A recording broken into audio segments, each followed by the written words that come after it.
Have you noticed this? The S&P 500 keeps rising, but that's being carried by a handful of tech names tied to AI. Think of it like a football team that wins only because of two star players that are putting up insane numbers.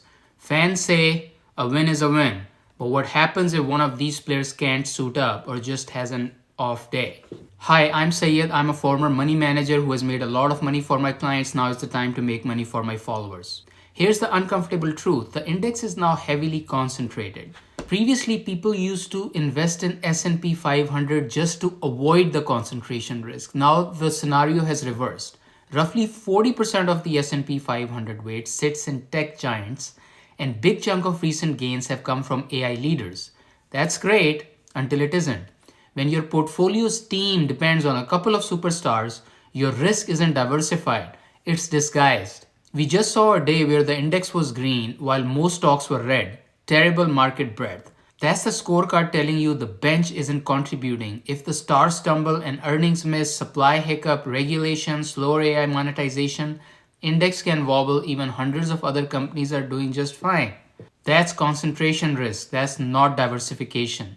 Now, what does a serious investor do with that information? First, stop thinking like a fan. Start thinking like a coach. A coach doesn't pray the quarterback stays healthy. He builds a roster.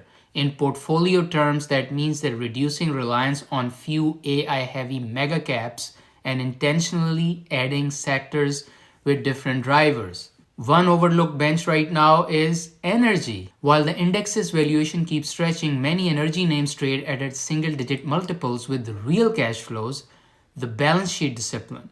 And here's the twist. AI data centers built out plus rising LNG exports could push multi-year demand for natural gas and power. In other words, the same mega trend that's powering the stars may quietly feed the trenches. If that thesis is even half right, selective energy exposure can give you both diversification and give you a fundamental tailwind that isn't already priced in like perfection. Okay, here's what you're going to do. Audit your top holdings weights. If two or more names dominate, you're not diversified, you're concentrated. Rebalance towards quality outside the AI core.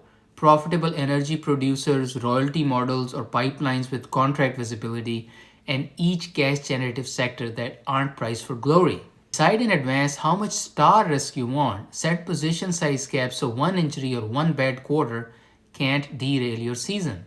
So the takeaway is winning because two players are hot feels great until it's the only way you can win. Build a roster that can grind out wins in different ways. Follow for more.